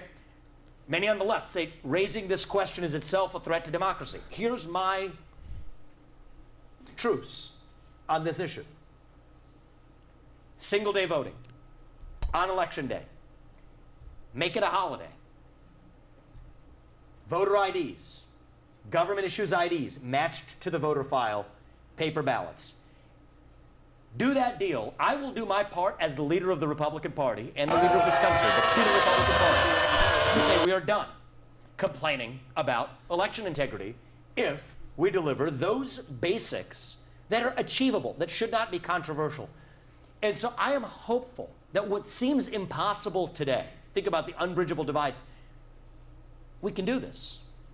It's not complicated, it's simple, but it is hard in that it's not easy. How hard? Okay, and that's what's going to take is, it's not some clever plot that we have to construct. It just takes a leader with the spine to stand up and say, we will speak the truth. We will speak the truth when it is hard. I will issue an executive order on day one requiring the entire federal government, anybody who pressured a private actor, a company or otherwise, to do something that the government could not do on its own. We're going to at least publish it so the public can see it. Roll that log over. Let's see what crawls out. Sunlight is the first step to actual accountability, and we need accountability in order to heal as a nation. Thank you for that question, Hannibal. I appreciate it. Thank you. Let me follow up on that. By saying, answer the questions much quicker. To follow up on that, for you to say, I'm going to do this, I'm going to do that, I'm going to do this. So when they asked Trump, I think it was Maria Bartiromo that asked him a question saying, hey, you said you're going to drain the swamp, but you didn't do it. You hired Chris Wray. You hired this guy. You hired that guy. He says, well, looking back, I regret the hire here. But Chris Christie told me about this. I didn't really know the people there. I'm a real estate guy. I'm a New York guy. This is not something Mickey, I know about. It is in my pipe. So and I am smoking what do you say to the Republican voter that's sitting there saying, Vivek, we love the way you're coming up. Listen, we love free your beer messaging, for every your passion, vote, yes. your youth. But why would we re-elect a person that definitely has no experience in the White House? Who are you going to hire? Who are you going to fire? You don't know these guys. Who are you going to put in the office to say, well, I'm going to fire this guy, and I'm going to bring this guy, and I'm going to bring that guy? Vivek promised me you don't have any experience with these guys the press in the swamp. job. So what do you say to those guys that don't trust who you're going to hire? They like you.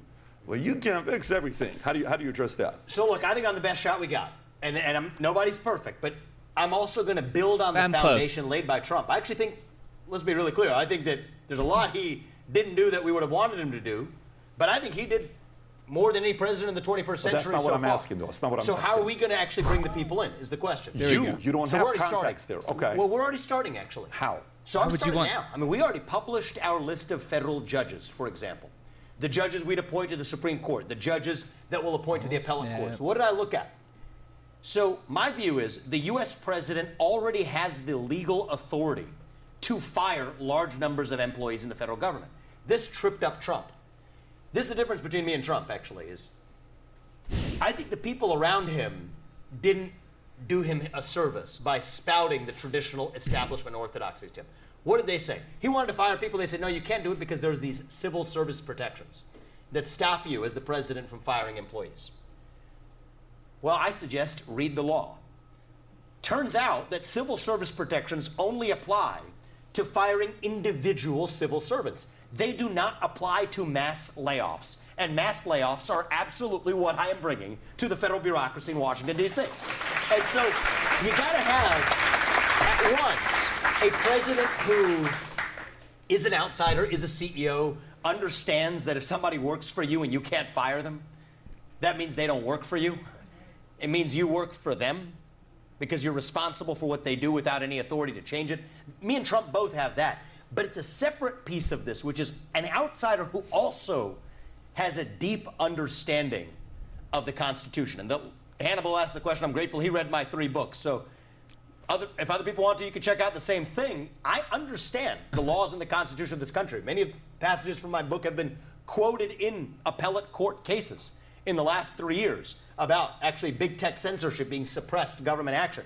And so that's the combination, Patrick, that will allow me to declare independence from the managerial swamp class. That's the advisors. And then on the practical side of this, we're already starting. We've got a project led by business leaders who I've known for a long time, already recruiting for positions, not just the cabinet level. Who's running the Office of Management and Budget? Who's running the Office of Personnel Management? Do you have specific names? We do. We have lists that we're working down and winnowing down, absolutely. And far earlier than Trump started. Fine. So who are these people that are helping you process issues? I understand as a founder CEO, we both run a company, and there's a reason why we have a board. The board's kind of helping you with the blind spots that you have. So Trump chose Christie as an advisor, right? Christie wasn't a VP, but Christie is the reason why we got Chris Wray, and we're dealing with what the DOJ is doing to Trump, indictment, back to back to back. Trump hired that person, right? Who's in your ear to help you pick the right people in these different positions? It's not Frank Christie. I'll tell you that. So it's a group of people, some of whom are ex-government, many of whom, though, are really smart people who are not in government. And I have a strong bias towards that. I think it will take somebody who has a fresh perspective to actually understand who's going to be a bulldog in that role. Here's the mistake Trump made. Right, you take those 2 positions I just mentioned. White Lizzo, yes, pass it around. Like CFO, Chris Christie is White Lizzo, pass it around. And the Office of Personnel Management. It's like the head of HR in the executive branch. A lot of presidents make the mistake of putting in people in those roles who are mediators. They're almost like ambassadors for the administrative state back to the U.S. president. I don't want an ambassador for the administrative state. I don't want a mediator. I want a bulldog who is going in there with a fundamentally anti-government bias to see through my directive to fire large numbers of employees and shut down agencies that shouldn't exist. Now, here's the twist in that. We will get sued when we do this, right? People who are fired are going to say, no, we're going to sue you, we're going to take you to court. This is good. Because the current Supreme Court, which I've studied, which I give Trump credit for, he gave us a great Supreme Court. The justices I filtered for also fit the same description. They agree with me on this 6-3. So what do we do then? Then we win.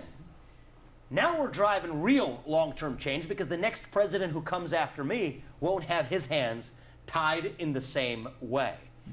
And so, yes, I think it is a unique combination of somebody who is an outsider, who has been an entrepreneur or an executive or somebody who has led major businesses, created thousands of jobs, but also somebody who has a constitutional depth to be able to act with conviction without what the managerial class tells them. And that's what gives me a sense of obligation to do this, Patrick. Okay, so you know what's the great thing about business? When business people negotiate we know what's at stake, right? So you're going to get this much money. You're going to get this. I'm going to give up equity. You get to get an Speaking additional of board business, seat. It's very black and white. We can do it. The government doesn't work that way. Whoa. A lot of $5 from Alan. Thank you so much. Here, Derek, get a nickel bag and smoke it with your cork up Everybody just pipe. make him feel good and make him feel like he's special. Thank you so much, Alan. I appreciate you, dude. We'll run this country. We'll get him out of here in no time. Thanks, That's how they dude. view you. You got it. They don't view you as anybody, right? Cute They little don't puppet that comes along every 4 years. So how do you know, Nickel bag. thinking Due to from the mindset inflation, of it's optimism? Oh, we got this. We got a lot of not smart even a nickel. people, and you know these smart people are going to come and figure this thing out, and they're good at reading people. You know how hard it is to read dark people who have different motives. There's a lot of interesting people in politics that are not loving this country the way you love this country. They want their card. The card that gets them into all these different additional benefits that you know you may take away from them. You think they're going to gladly let you take that away from them? I don't. And so that's why this is where a reasonable person could disagree with me on this. But I have a firm conviction in this. That is why we're not coming with the chisel, we're coming with the chainsaw. Because there's no way we could ever manage to. That's a false hubris to think we could have that knowledge. We don't. 75% headcount reduction by the end of the first term.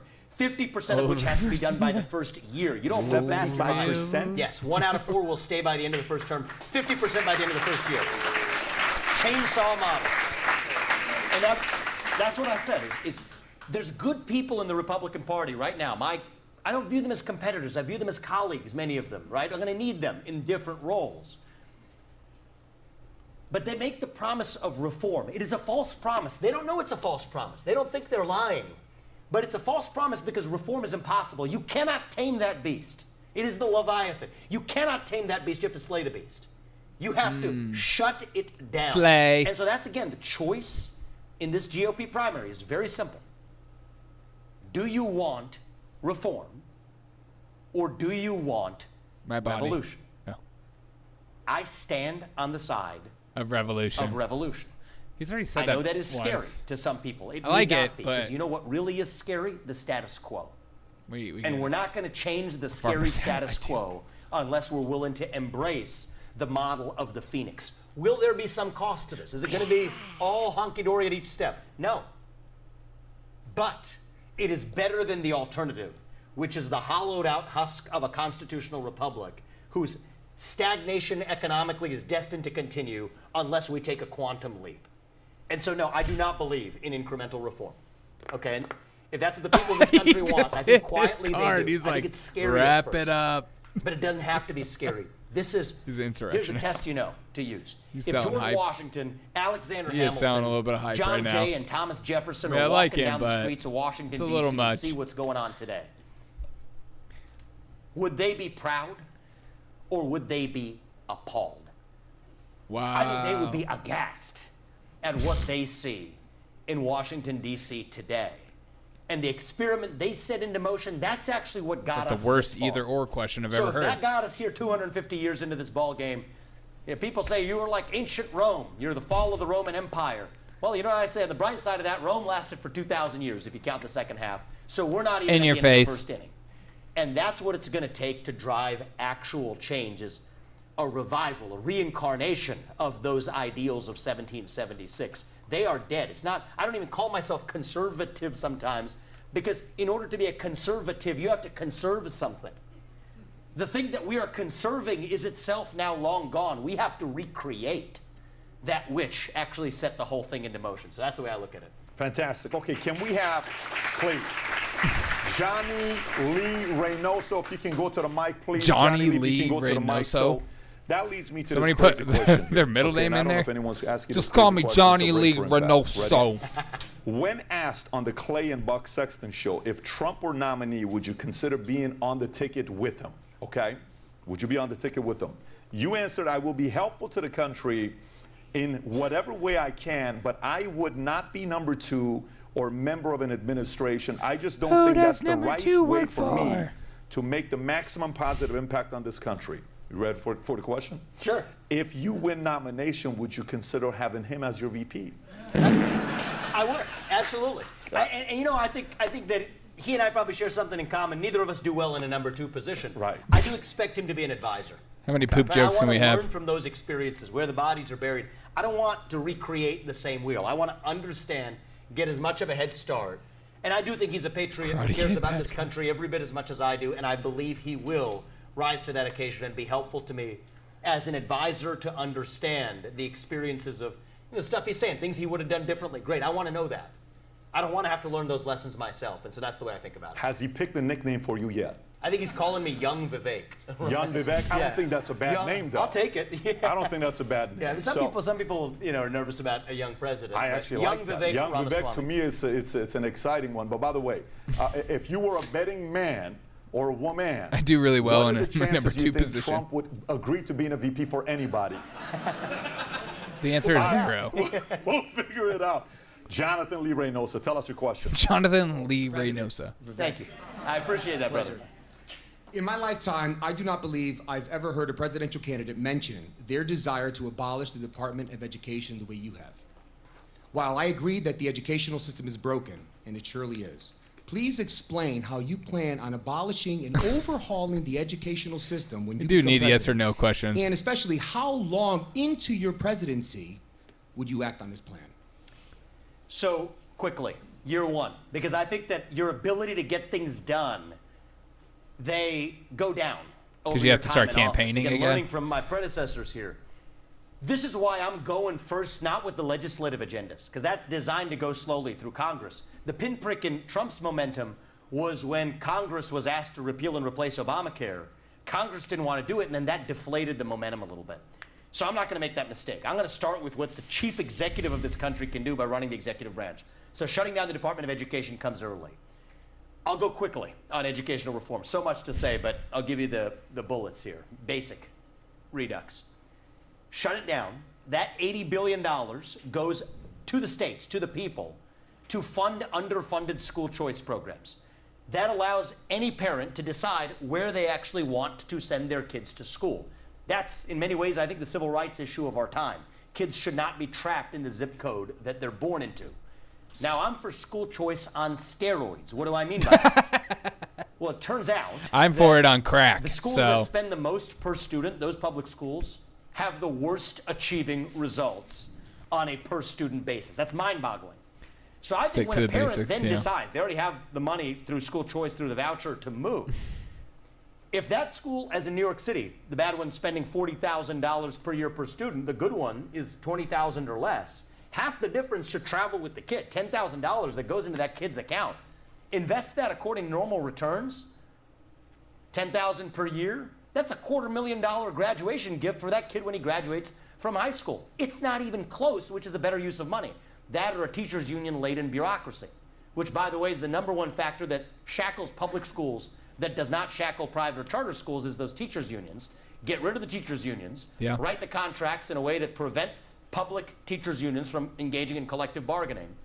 Now we're talking transparency, choice. How do we get more transparency? If you're going to teach it in the classroom, put it on the internet. If you don't want to put it on the internet, you probably shouldn't be teaching it in the classroom. And then I think there's a room for a civic revival in our education too. And it is my view that, look, this is, as a first-generation American, my parents were immigrants. This is somewhat should have personal. stopped right there. I think that every 18-year-old who graduates from high school should have to pass the same civics test that every immigrant has to pass in order to become a naturalized citizen of this country. Oh my God, that's just a good racist. thing for young people to know something about our country. And so that gives you a sense of how I think of radical educational reform for a system that's back to being about the achievement of our students rather than employment opportunities for the managerial class. Thank you. Healthy anarchy. What do you do with CIA and FBI? Shut down the FBI. And you're killed. What do you do with CIA? So, and I'll tell you about FBI. It's not just a slogan to me. 35,000 employees. 20,000 of them are in back office functions. That's where the politicization comes from. They're going to have to go home and find honest work in the private sector. Oh, Where great. there's a job shortage You're anyway, destroying so jobs. a job surplus, I should say. So then the other piece of this is the 15,000 agents who are on the front lines, some of whom are doing good work. Move them to greater areas of specialization, say in the U.S. Marshals, which has been busting up child sex trafficking rings, to the DEA, which has been much more effective fighting fentanyl and the spread of it in the U.S. than the FBI has, to the Financial Crimes Enforcement Network in the U.S. Department of Treasury, complex white-collar theft cases. So that's what I was saying earlier when I say, do you want reform or revolution? It sounds scary at first. Shut down the FBI. Oh, my God. I think we will better protect citizens of this country from what the laws were supposed to protect those citizens from, but without the politicization and without the rot of that bureaucracy. I think on the CIA, I'm going to just be very honest with you guys. I'm going deep on the administrative state, on the areas where I've come out with exact, precise shutdown plans, from the FBI to the Department of Education to the Nuclear Regulatory Commission to others. We've already been very transparent. We're working on the CIA. It's a complicated beast. And am I deeply skeptical of our national security establishment? Do I think we've been told the truth over the last 25 years? Is this guy, is that his girlfriend? No, I do not. But I'm also going to be laser focused on actually getting this right. And anything that I tell you that we're going to do, we're going to do it. So on the FBI, we have a very clean plan. It's exactly what I'm going to tell you we're going to do. There are going to be dramatic changes to the CIA as well. It will not be a shutdown. I don't think that that's actually viable or will serve our national interests given where we are in our position vis-a-vis China in particular. But there will be dramatic changes to make sure that American citizens see you later, FBI, don't suffer at the hands CIA, of a you're pretty cool, dude. Fought a revolution in 1776 to say the government is accountable to its people rather than the other way around. So major changes, details before the end of the primary to come, but that's what I've said on the FBI. Would you consider yourself an anti-establishment president? Of course. I mean, I'm like the definitional version of an anti-establishment. Who's the last anti-establishment president you think we had outside of Trump? Don't say Bush. I'll slap you in the face. It's been a long time. I mean, I'm tempted to say an element of Reagan was anti-establishment, but only an element, because I think he was, and I respect him, but he was prone to a sort of compromise. Say George Washington, you son of a gun. Just say Washington. Hero, but slightly different than my orientation coming in as a true outsider in this. George Washington. There was a streak that Eisenhower had towards the end of his presidency. I think it's what a part of him inside that disgusted him when he gave that farewell address such an on easy the military-industrial complex. Absolutely. But I don't know that we will have had an anti-establishment president George Washington, like the one that I intend to be for this country, and I think our moment uniquely calls for it too. Because I don't think there's been a moment in American history where we've had the merger of private power and state power to together do. It was right there in front of you, bro. Do on its own. I think that is a uniquely now 21st century phenomenon. And so I think that the times of the country select for the kind of leader that that moment calls for. You think there's a reason why we haven't had one for a while? You think that it's or do you not know history well enough to answer the question? Like you to not be able to compete? I hope not. Well, by the way, if you're talking about shutting down 75%, I'm going to eliminate this, I'm going to eliminate that. The last guy that had that kind of a plan, you know what I'm saying? Didn't go so high. Not too long. He was a good guy, but we joke around about this, but it was a serious conversation as a family in the stage that we're in to step into the arena that we're stepping into. This isn't, we step into the arena as an entrepreneur. This is a different arena. No question. And, I'm a father of 2 sons. We think about these things very seriously. My obligation is to my 2 sons, but in a deeper sense of not just showering on them some inheritance, right? I don't think that does them any favors. It's good. Ungodly sums into this campaign to lift this up, but in a certain sense, that is the inheritance. And now your sons hate you for it. Is a country. I want to be a president. I want you all to hold me to the standard where you can tell your kids and look them in the eye, as I want to tell my 2 sons, in good conscience, that I want you to grow up and be like him, whoever that is, in the White House. It's been a long time since I think we've had a president to whom at least I could say that to my 2 sons in good conscience. And that comes with some sacrifice. And that was the tradition I was raised in. It's the tradition of this country. The Judeo-Christian values that this country was founded on is founded on the idea of sacrifice, of doing your duty at behest of sacrifice. And so we all have to look ourselves in the mirror and ask ourselves, how are we going to make the sacrifice we need to create this country? I did not serve at the age of 22. Many of my friends did. I respect them for it. I went in to be a capitalist. And I think there are many ways to serve this country, and I don't apologize for that. I'm proud of it. But this is a phase of my life to say, how do we create that country that I grew up in, or even better, maybe even a country greater than the one that you and I grew up in. And I think, yes, does that involve some risk and some sacrifice? Yes. But you can make a sacrifice. You can take a risk if you know what you are sacrificing. He's done listening. And that's this thing we call America, and that's what we've signed up for, and we're not going to stop until we see it through. Who was the toughest person to convince? Wife, parents? Who was the toughest person to say, honey, don't do this? Yeah. What are My you doing? dog. We're very wealthy. We have young kids. Leave it alone. We have a good life. Why do you have to do this? Let the other 70, 80, 90-year-olds run. Just leave it alone. Well, I mean, the truth is I have a lot of people, we very blessed to live in a family and a circle of friends who love us very much.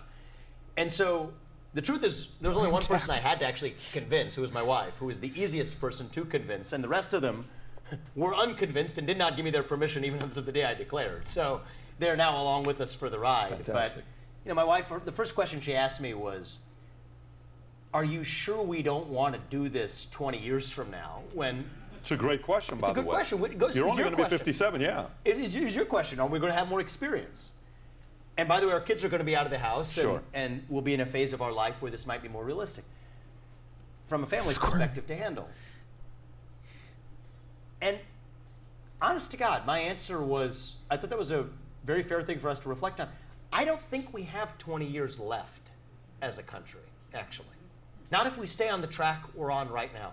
I don't think there's going to be something left to conserve, to save. It'll be something. We'll be going through the motions, right? We'll be still a bunch of, two-legged higher mammals looking around the room. We got, different genders, 2 of them. There's different shades of melanin. Okay, this is great. We're diverse. We'll be 2-legged higher mammals with a bunch of different shades of melanin, roaming some geographic space that we call a country, doing what our iPhones told us to do on a given day, going through the motions. Yeah. I am not high enough for this right now. That's not really the United States of America. That's just the aimless passage of time. And I think there's more to life, there's more to this country than the aimless passage of time. And I think that we call it the American dream for a reason. And you wake up from a dream, what happens? You forget what the dream was about. You remember what it felt like for a little bit. Pretty soon you forget that too. I think that's the zone we're in right now. So we forgot what that dream was about. We still remember what it felt like. That's a fragile thing. I don't think we're working with a lot of time here. And so I think that sense of urgency, Apurva, she joined me in agreeing with that and also believing that, 20 years from now I will be a little bit more tired. I don't know that I'll be... I don't know about that. You seem like you're a fired up type of guy. Maybe, there'll be enough Adderall for you. Don't worry. We're ready for this now. And so I don't think we want to look back 20 years and regret and say that we missed our window to breathe the life back into this country. You are a formidable opponent, and it's great to see a guy like you come through. The way you handle debates, sitting down with Don Lemon, he's trying to piss you off, and you're like, look, I simply disagree with you, but respectfully, we're on different pages. The way you manage yourself has been fantastic, and as a person that is as eloquent as you, your background, your ethnicity, freedom should be the goal. Your success in your life, family guy, all of that stuff. It's exciting to see guys like you coming up. For the entire political side, a lot of Republicans are happy to see guys like you coming up. You're going to inspire a lot of 22-year-olds right now, 18-year-olds right now that are going to say, if this 37-year-old can do it, maybe I can in the next 15 years. So I think we do need a guy like you. He said he was 38. It's a very good thing to see. Anyways, I just want to applaud you for that. I think it's very important. So 2 things. If we can have Heather Hall. Heather, you have a very good question. If you're here, work your way up there. It's a great question. But before I go to Heather, I'm going to go to Twitter. I think we got 9 more minutes left before we wrap this up. I don't know what Twitter is. I heard of something called X. Yeah, it's this guy bought it. He's struggling financially, so if you want to help him out, there's this guy named Elon Musk who maybe needs we need to start a GoFundMe for Elon because he needs some finances help.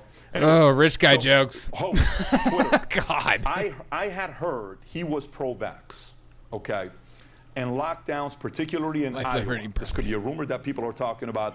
I don't know anyone who lives there to ask, but I want to know what lessons he learned from the pandemic, and would he do anything differently if he were to go back? I think one of the ones you can just address what she's saying, but more importantly, there's this conversation about another pandemic that's going to come up. How will you handle it if another one comes up? That's actually what's relevant, right? Go for it. So the first thing I'll say is I've always been against vaccine mandates of any kind. This is actually very personal to my experience with the FDA. You think about the hypocrisy of this. Nothing gets under my skin more then the FDA is saying you can't even have the right to try a medicine that hasn't been through 10 years of testing. You don't have that choice because it's not even safe enough for you to be able to determine for yourself whether you take it. Right. That same FDA gets in a vaccine through less than 9 months that you have no choice but not to take. Operation Warp Think Speed. about that. You can't believe both of those things at the same time. So I've always been dead set against mandates. Yeah. I'm also an evangelist for right to try.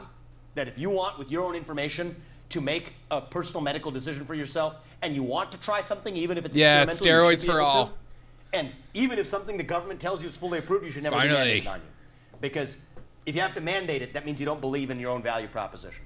So Legalize it, man. And that's. Did you take the vaccine yourself? But here's the thing I would do differently. Oh, I did take the vaccine based on the facts available at the time. Did you take the boosters as well or no? I took 2 shots of the vaccine. And if I were to do it again, I would not do it. Okay. Because based on the information we had at that time, look, I needed to travel.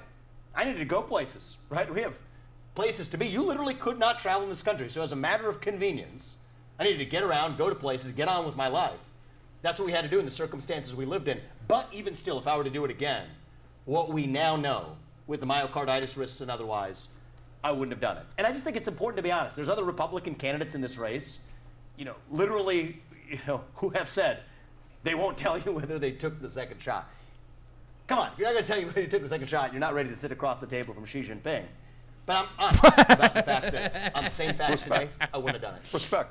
Heather, please. Thank you for coming. I love that you're Speaking to the mic. unabashedly proclaim that one of your tenets is God is real. And as a Christian, my faith is first and foremost who I am. You're a Hindu. Being a Hindu, can you please share your faith about God and what you think of his son, Jesus Christ? Thank you. So I appreciate that. So I'll share with you my faith, and I'll share with you the relevance that I think it has to leading this country. So I'm a Hindu. There's many strains, like there are Christianity, Catholicism, etc. There's many strains. A lot of people did have to I give believe in in to one pressure. true God. Yeah. I believe that God resides in each of us. I think it is the same statement of spirit when we say in the Christian tradition, and I did go to Catholic schools and I've read the Bible perhaps more closely than most Christians I know. It's the same message as when we say Nobody reads we the are Bible equal like me. because we are made in the image of God. It's the same spirit to say that's where our equality comes from. It's not some secular value. We're equal in the eyes of each other because we're equal in the eyes of God. The tradition I was raised in, we say we're equal in the eyes of each other because God resides in each of us. That we each have a duty to one another. You know, think about that strand of sacrifice and duty. That's foundational to Hinduism. I think it's the common strand between the Old Testament and the New. I mean, God asked Abraham to sacrifice his son Isaac for God. He didn't make him follow through with it. The New Testament, God comes back and says, I will sacrifice my son, Jesus Christ, for you, the people. And so that's a long way of saying that I'm not Christian. And just in my spirit of my answer to the last question, I will never pretend to be something I'm not. I'm always going to speak the truth about who I am and what I stand for. But I think it's deeply true that we share the same Judeo-Christian values that this nation was founded on. And this nation was absolutely founded on Judeo-Christian values. That's a fact. It is also a fact that I deeply share those values in common. And to be honest, does our church, does our family, when there is a Hindu temple available, will we go for our collection of self to a church if that's the next closest available opportunity for prayer? Yes, we will. And so in our tradition, we say Jesus Christ is a son of God. I understand that's different than saying he's the son of God, but we share the same value set in common. And I'm not running to be pastor-in-chief. I'm running to be commander-in-chief.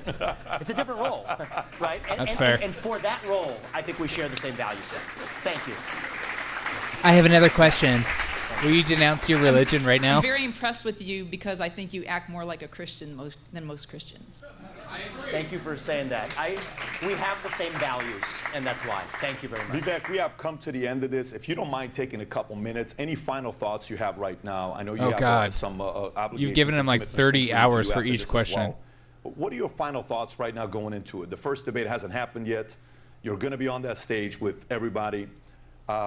You know, some people are saying it's early. Some people are saying it's already been identified. You're now third place, potentially about to be second place. What do you think some things we need to know about in this season that we're in going into the first debate coming up? So, I mean, the polls, this and that, this is short-term stuff. Let's think about the long run for our countries. I want to go back to what I said earlier, which is that I don't think we have to accept this bipartisan consensus that we are in an inevitable national decline. I really don't see it that way. I think there's a very good chance that we're still on our way up, on our way to that mountaintop. I don't even think we have to be at base camp yet, actually. Still, as Reagan said it, that shining city on a hill where no matter who you are or where your parents came from or what your skin color is, that you get ahead in the United States of America based on your own hard work, your own commitment, your own dedication, and that you know what, you're free to speak your mind at every step of the way. That is the American dream.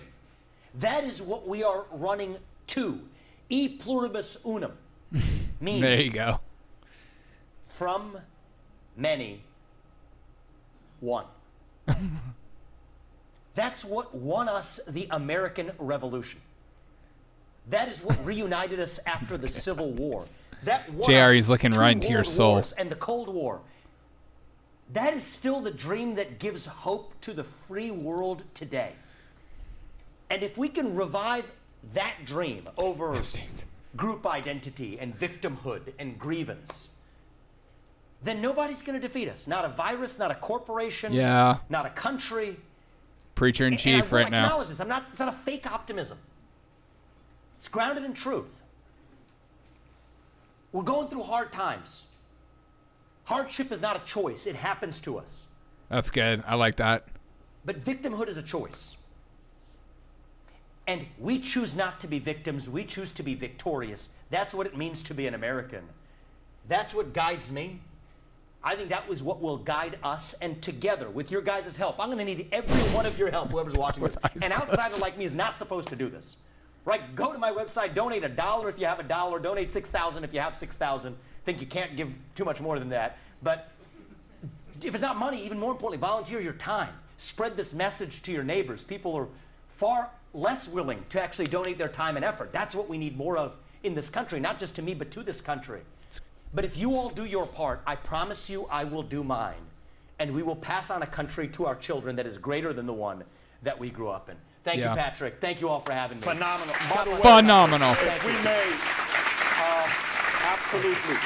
If we can, for the folks out there, it's very important what he said about going to his website. We're going to put the link below for you to go to his website. The link will be in the description and the chat. Rob, if we can put it there as well. But since he's on the road working, by the way, he's got a couple other meetings today, I thought it was appropriate for all of us to stand up. We got him a cake. We got him a nice balloon behind you to wish him a happy birthday. Oh, heck yeah, dude. On 3. 1, 2, 3. Happy birthday to you. Man, this just got so personal. You're amazing, brother. Thank you, my dude. Happy birthday, dear. Somebody just pops out. And we got you a couple dancers, Vivek. Go ahead and have a seat. Brother, I'm going to have this slice of thank you so much. Vivek, once again, brother, thanks for coming out, man. Truly, this was amazing. Appreciate it. It's lifted me up. Thank you, guys. God bless your families. Thank you. Gang, you guys can, for those of you I want to see him eat the VIP, cake. hang around. I think we're going to get a chance to do pictures afterwards. I will definitely be in the VIP room with you guys at the Cigar Lounge. Cannot wait to see Cigar you guys. Lounge? Everybody else, How you guys can mingle. I think some of the guys are going to walk around here to introduce themselves to you. But thank you so much, everybody, for coming out. Take care, everybody. Okay, thoughts. Everyone get your thoughts in. Oops. Everyone get your thoughts in. I'm curious your thoughts.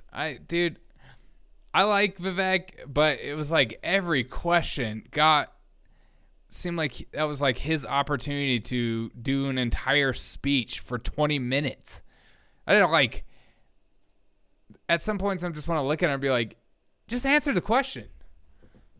Talk normal. I feel like we could have got through so many more questions at the end, but like, I feel like what did we ask? Like 6 questions? I'm not totally sure. Cake and stripper time. That's what I thought. No key. Happy birthday. That wasn't as good as I was hoping it to be honest. I mean, he's a very good orator. I like the way he speaks. He speaks really well, But I was hoping for that to be more casual conversation and getting to know him. I'm seeing a lot of like him, preaching, which is fine. Dude, like vice presidential material. He'll definitely be an upgrade from Kamala Harris. Let's just be real on that. He will be a freaking upgrade. It all began when I was a little shaver. Yeah, exactly. It was just too much. It's like, if you ask him what his favorite color is, he'll be like, thank you for asking me that question. First of all, when I was a boy, my father looked at me and was like, you're going to like red no matter what I say. Good up, coming and be good kid, good VP right now. Nothing but good things, though. Nothing but good things. And he'll learn a lot from all this stuff, too, as well. I don't think he'll actually be the nominee, but you never know. But he'll learn a lot from all this. Hopefully he'll get some kind of government position, maybe. I don't know. Some kind of government position where he could do some good. That's what I hope. Andrew Yang. Yeah. Well, hopefully somebody will have some whipped cream that they can just spray in his mouth, and then he could have his Andrew Yang moment. Maybe we all have an Andrew Yang moment with our friends when it comes down to the end of it. All right, guys. I hope you guys have a freaking wonderful Friday night. Thank you so much for sharing this and hanging out with me tonight. Enjoy your Friday night. Have a good time. Make a difference in somebody's life. Tomorrow, I will see you live on Sunday. Hope you guys have a freaking wonderful day. Sunday is going to be awesome. Have a freaking one. Picking our slim. Yeah, we are slim pickings. I appreciate every single one of you guys. I can't do the show without you. Honestly, I know some of those times when we do town halls, I'm a little bit more quiet and reserved because I just want to actually hear what they're going to say. There's too many shows out there that just like talk the entire time. Make sure to join us on Discord. Thank you, Willie. Join us on Discord and share this on social medias if you don't mind, especially the Rumble. Rumble's always the hope that we all one day become one with Rumble. Have a wonderful night. I'll catch you guys later. Enjoy your Friday. Peace!